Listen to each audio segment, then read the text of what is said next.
This reading is from Rays of the One Light. These are parallel commentaries on the Bible and Bhagavad Gita written by Swami Kriyananda based on the teachings of Paramhansa Yogananda. Today's reading is Faith is a call to prayer, and prayer is a call to faith.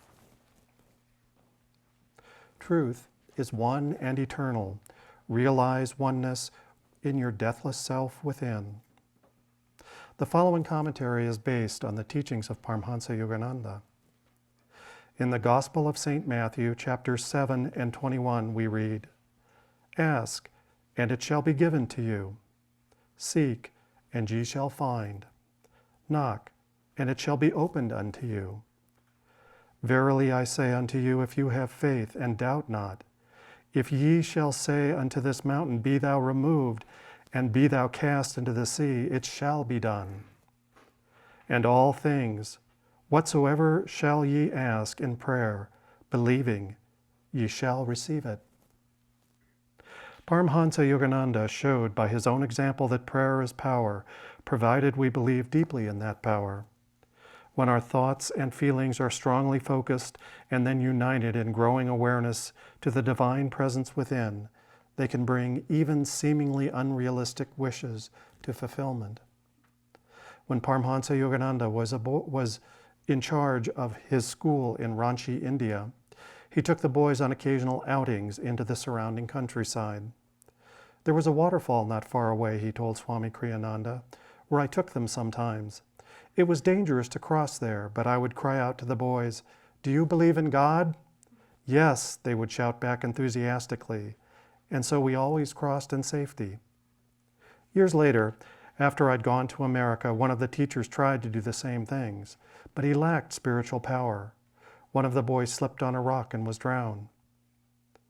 Thus, Master explained, belief alone is not enough. It must be united to one-pointed awareness, which leads to self-realization. The Bhagavad Gita in the 6th chapter underscores the necessity for one-pointed concentration. Whenever the mind, fickle and restless, wanders off from its concentration, let the meditating yogi withdraw it resolutely, spurning every distraction, no matter how alluring, and bring it back again and again under the control of the self. Thus, through Holy Scripture, God has spoken to mankind. Om. Om. Om.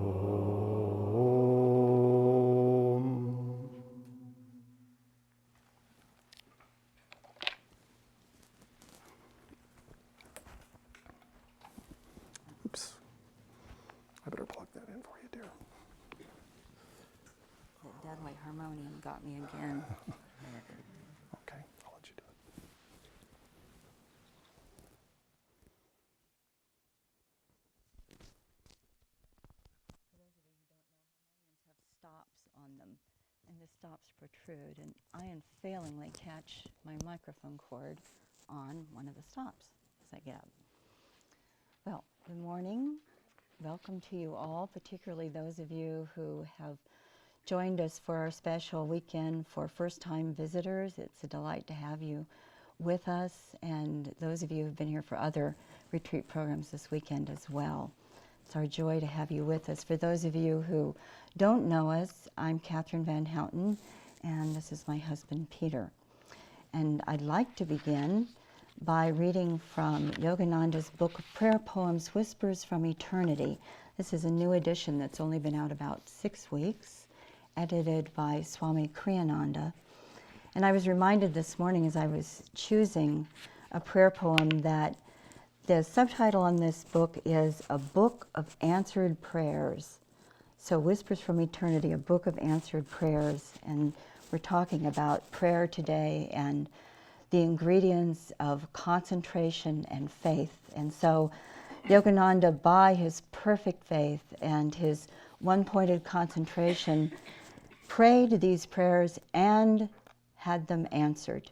So these come to us as proven prayers that the divine has answered. This one is demand for control of the unruly senses.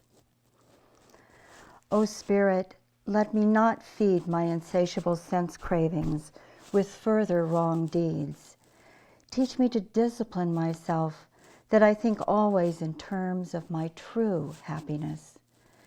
If my senses become unruly, teach me to govern my will not to cooperate with them and their desires, to feed them only wholesome acts. As electricity can either illuminate or destroy a building, so human power can either glorify or devastate a life. Let me learn then to govern wisely the finite forces. Thou hast entrusted me that each of them, with this twofold potency, be directed only toward the good. Let the greedy flames of all my desires consume their own dross, not by self-indulgence, but by self-offering into the white heat of thy wisdom. Teach me, O Spirit, to cooperate with thy will, to perform every duty harmoniously, and to sing the one little song thou hast given me to sing, until all my ruly senses learn to join happily in full harmony with thy cosmic plan. Let the rivulets of my sense cravings be transmuted into the one mighty river of soul craving. And, O Spirit, spare not thy rod of discipline if ever I stray again toward the senses and away from my true path of craving for thee. So beautiful. So faith is a call to prayer, and prayer is a call to faith. We learn in this reading in the commentaries that Peter just read that belief and faith are different, but they're not radically different, the yogis tell us. Rather, it's a matter of a progression. Otherwise, we're in a bit of a double bind, aren't we?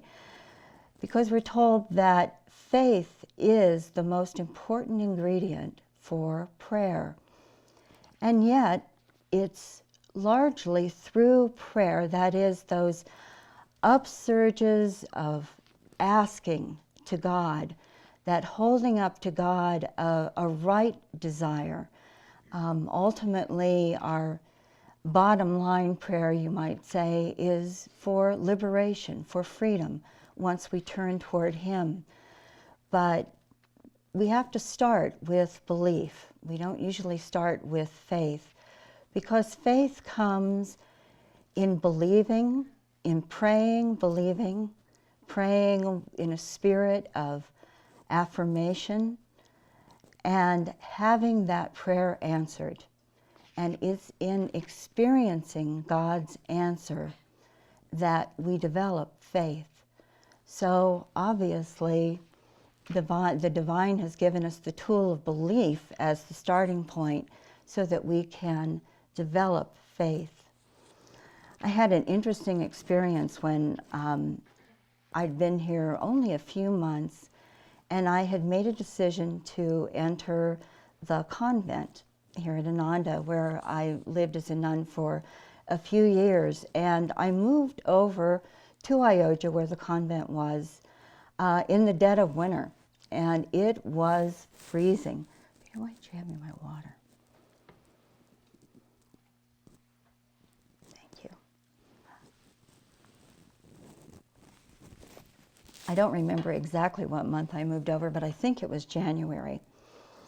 And I had purchased a little tiny trailer from Maya Tree. I don't know if she's here today. And had moved it over to Ayodhya, and it was just about 12 feet long, I think, maybe 14. And I had a little iron wood stove, the teeniest, tiniest little wood stove you've ever seen in your life. And I had never in my entire life built a wood fire. And in the freezing cold, I'd moved into the trailer, and now it was time to build a fire. And it was the dead of night, and I'd hauled in some wood. And only had one piece that I could even remotely jam into the wood stove, and it was a travesty.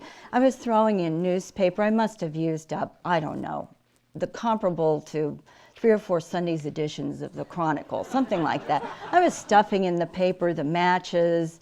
I had little tiny pieces of kindling, but mainly I had a giant log and a bunch of paper. And because I just didn't have any idea what I was doing, and it didn't work. And I was more and more frazzled, and finally I was in tears.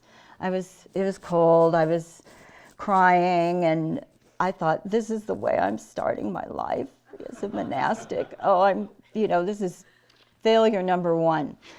So I went to sleep in this sort of very unyogic state, and it was very interesting because in my sleep that night I had a dream, and in my dream someone was in my trailer with my stove building a fire, and they did it perfectly. They showed me the kind of wood to use, they showed me the kindling, the paper, they showed me how to stack it up. And when I woke up the next morning, I knew exactly how to build a fire. And I found all of the right pieces of wood and put my fire together. And I thought, how very sweet. Swami Kriyananda has often talked about the fact that when God answers our big prayers, you kind of feel like, well, maybe there's a lot at stake. After all, he wants to keep us serving him and keep us in the body and keep us on the straight and narrow. But when he answers those little prayers that really don't seem that significant, it's especially sweet.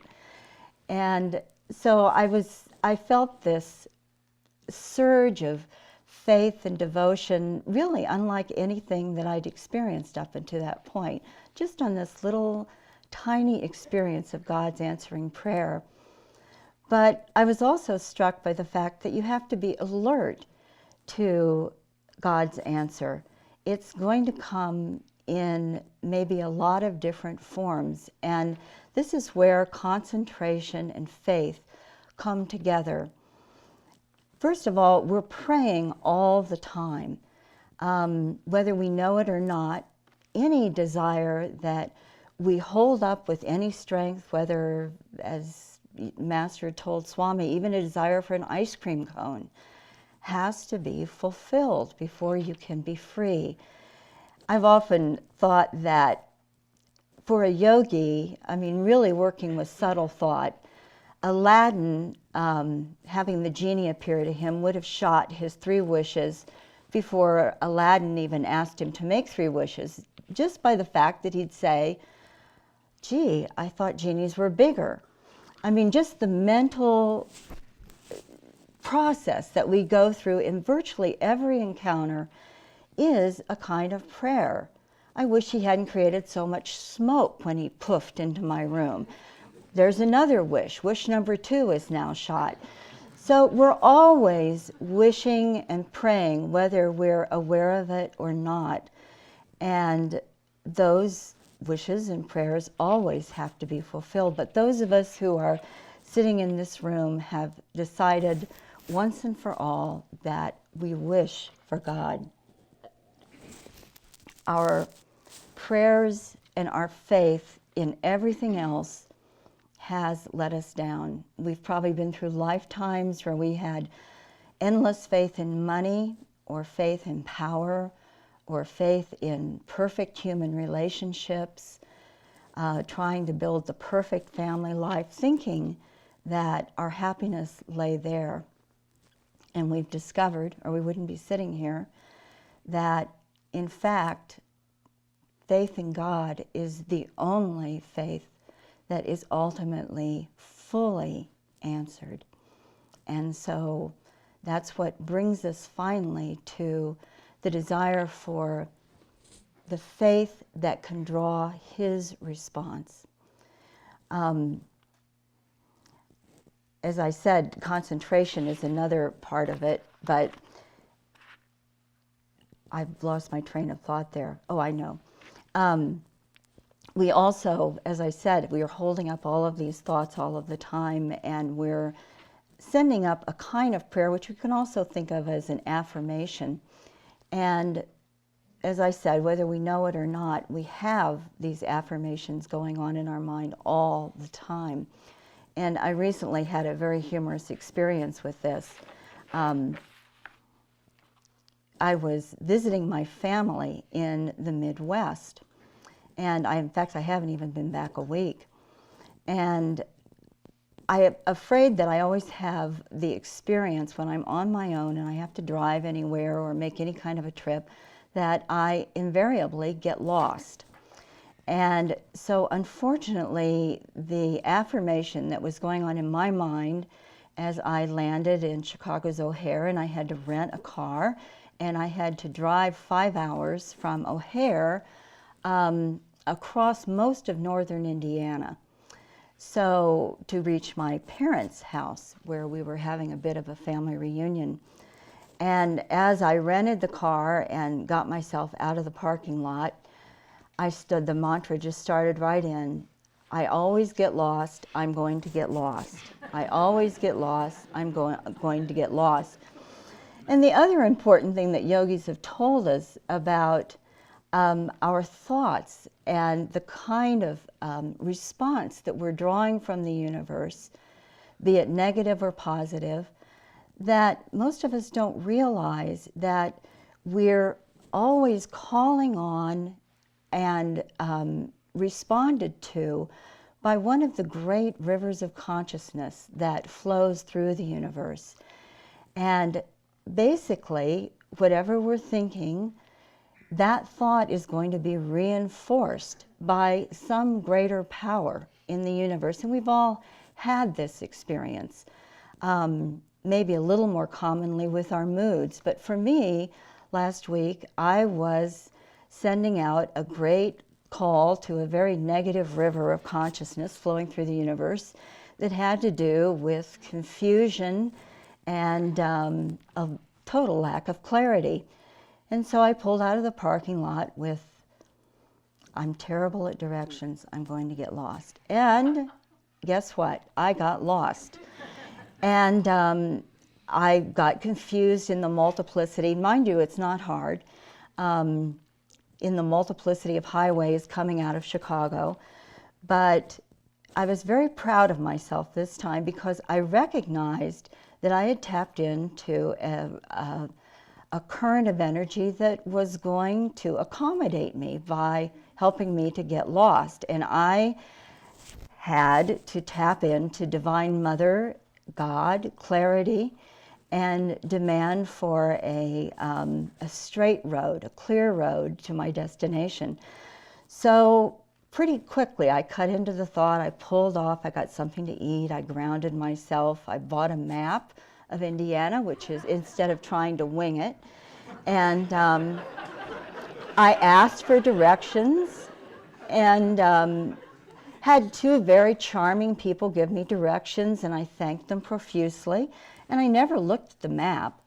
Somehow, in making that stop and switching my thought of, I can do this, I'm going to call on and connect myself with that river that has to do with clarity, that doesn't feel overwhelmed by the material plane, that doesn't assume that I'm going to be befuddled. And from that point on, it was a straight shot, and my new mantra was, this is a piece of cake, no problem. And I just toddled down the highway with that thought. And as I said, most of us experience this more with moods. But we've all had, I don't think there's one of us in this room who hasn't had the experience of being in a perfectly foul mood where you think that the world is a pretty terrible place. And if not completely concentrated on making your life a burden and a misery, it's almost there. And so you walk out the door and head out to the street to get in your car, and a dog barks at you. And I don't know about you, but my thought's likely to be, even animals hate me. You get in the car and you stub your toe getting in the car, and the thought is, why doesn't the city do something about the sidewalks? And it's on and on and on until you break into that thought. Isn't it so? If you have that kind of mood, or if you're afraid, you draw the things to you that you're afraid of. I remember a time in graduate school when I had to walk about 1.5 miles to the campus. And I developed in that time period an incredible fear of dogs. And sure enough, along the route, there were some pretty vicious species. But that time period ended in my life by my walking into the house of a very dear friend who had just purchased a collie, and the collie rushed at me and bit me. It's the only time in my life that I've been bitten, but it was extremely helpful. I wasn't on the spiritual path yet, but I knew even then that it was completely connected to this very unreasonable, temporary, I'm happy to say, fear that I had developed of dogs. And the culmination was it. And the owner was amazing because he said, well, I haven't had the dog long, but there's been no indication whatsoever. The dog had bitten no one else. The dog never bit anyone else again. It was completely directed at me. And of course, in that time period, it was hard to deal with, but I learned a lot from it, that I had drawn that to me through my fear. So there's always something that is responding to our every thought that is a part of the infinite consciousness. And so feelings of fear, feelings of anger, and positive feelings, feelings of harmony and friendship, are all supported by that part of God that perfectly manifests that quality. We are not alone in anything that we do. Everything that we do, that we think, that we feel is strengthened and reinforced by the cosmos, by God's creation, and those rivers of consciousness, as I mentioned, that flow in and out of creation. And we need to be very careful about what we're tuning into.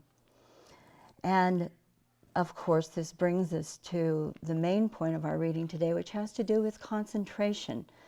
And the fact that without concentration, prayer cannot be effective. In fact, not much in our lives can be effective. I was thinking about how ineffective we are even in our human relationships if we don't give the person that we're interacting with our one-pointed concentration. I mean, what do you think if someone's talking to you and their eyes keep shifting and they keep looking at their watch and their eyes glaze over and obviously they're mentally somewhere else entirely, and yet we wonder why God doesn't respond to our prayers, when in fact, without one-pointed concentration, when we sit to pray, we give God this tiny little trickle of our energy that's rather vague and sporadic, and then we wonder why the energy we receive from Him is perhaps vague and just a little bit of a trickle. However, it's good to remember that Yogananda said that there is not one person who has ever lived, even if he was the most committed atheist, for whom God has not answered at least one prayer. And by that, I've always taken that to mean not an obvious prayer, like, give me some food to eat today, but a rather unusual prayer that steps outside of what one might expect, that God answers one prayer for each person in order to give them an opportunity to develop a little faith. The concentration is absolutely the key, one-pointed concentration, which is, of course, what we seek to develop through meditation and through deepening our ability to hold our minds completely still. It's interesting, most of you know that I've been working on a book on William the Conqueror and Henry I.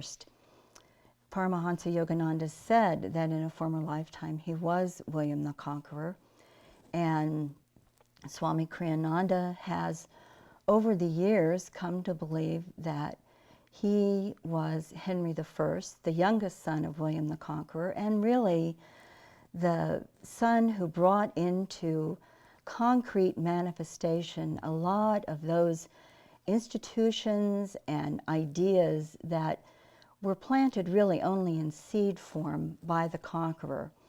The conqueror was pretty busy just protecting England and Normandy from invaders, but he did put in place in seminal form some of the forms of government that we enjoy today: common law, trial by jury.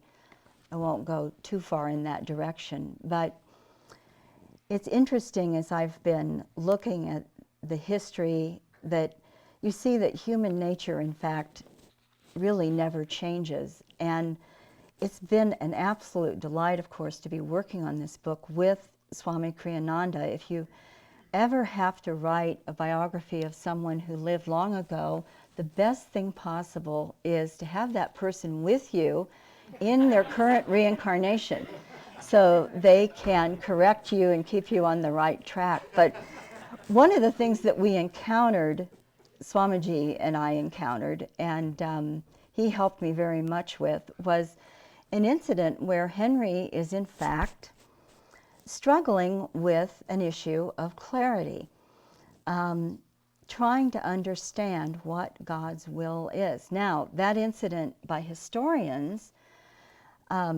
I probably better back up.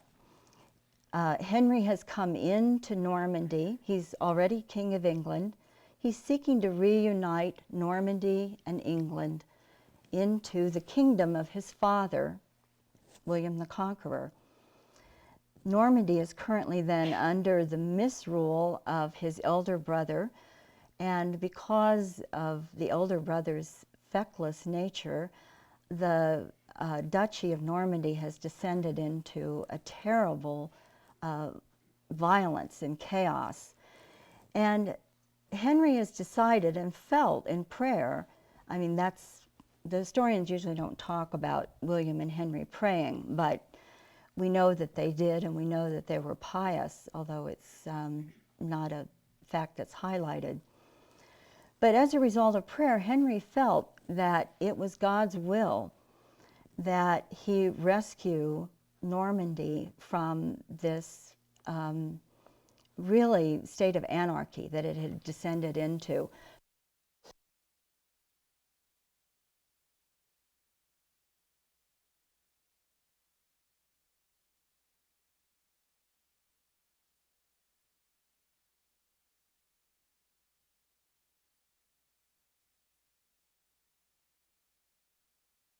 Generals departed with a good section of his army. And this left Henry in a bit of a conundrum. Now, it's interesting because historians have said Henry, by the way, called off the siege and withdrew to a nearby town. And even historians who've been fundamentally sympathetic with Henry will tell you that what happened to Henry was he became indecisive. He became wishy-washy. He became infirm of purpose, as Shakespeare said about Hamlet. But Swamiji, a biography that we were both reading on Henry I, and he said, completely wrong.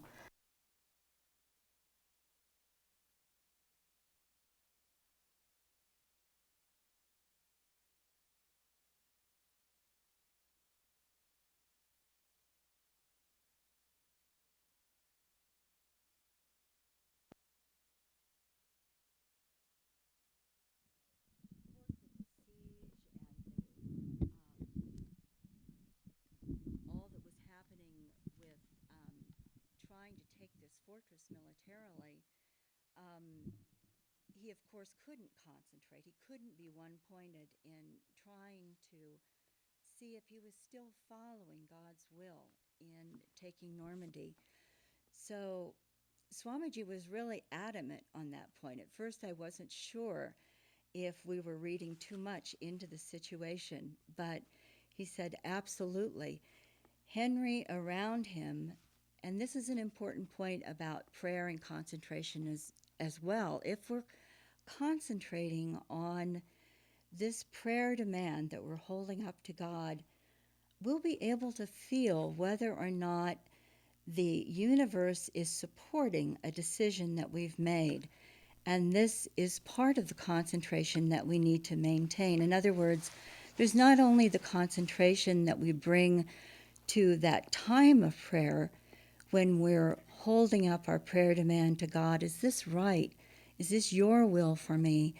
But even after we leave our meditation room, we leave our prayer, we need to keep testing the environment around us to see if it is still supporting our decision. And all of us, I think, have experienced that too, where you suddenly find you're heading in a certain direction and things are tense, or there's a restive quality to the energy, and you can feel that suddenly you don't feel you're swimming with the divine current, you're swimming against it.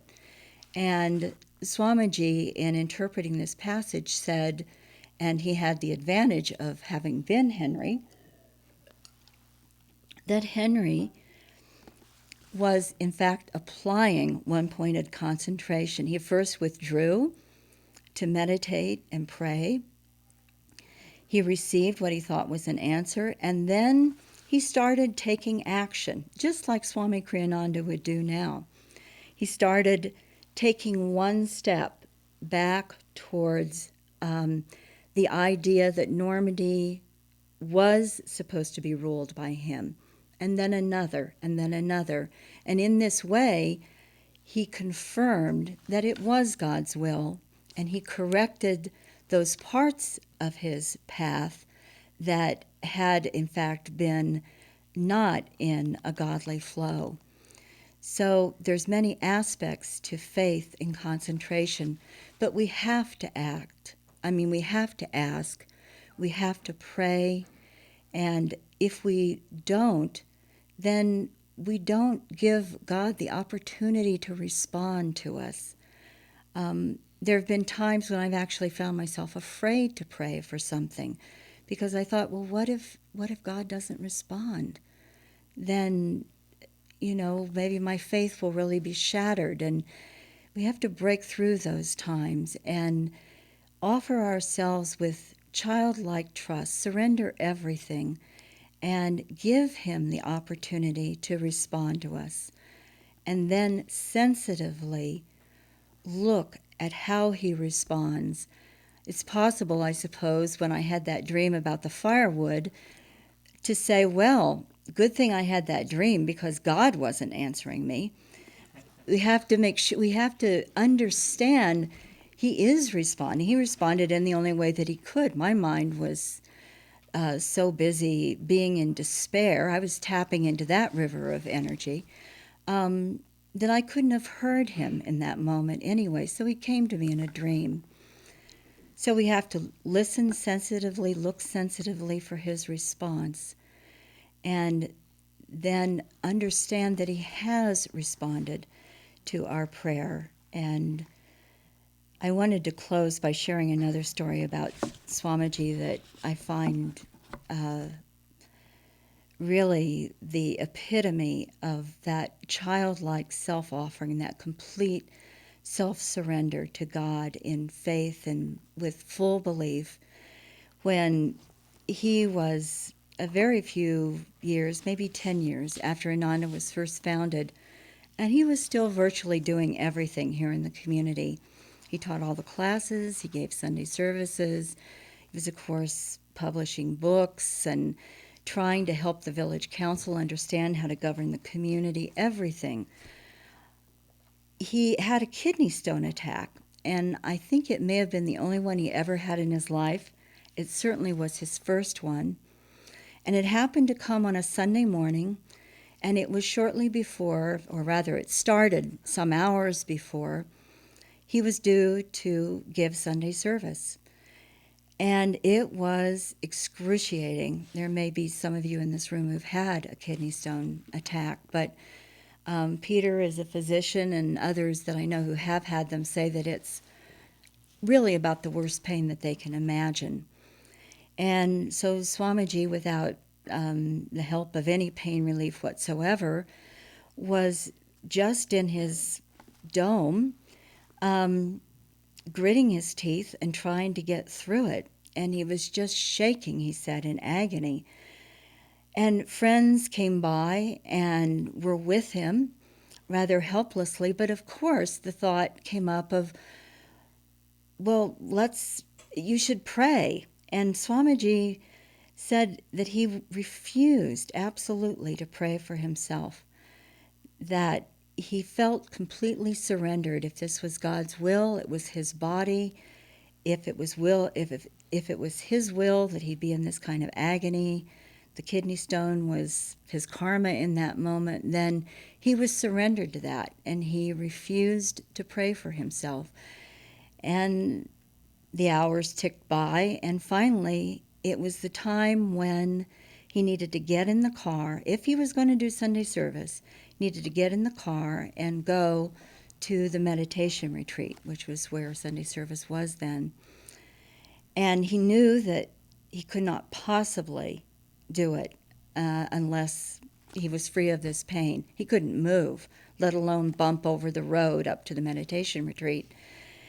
And so he realized that he could pray for those who had gathered to hear him give Sunday service. He couldn't pray for himself.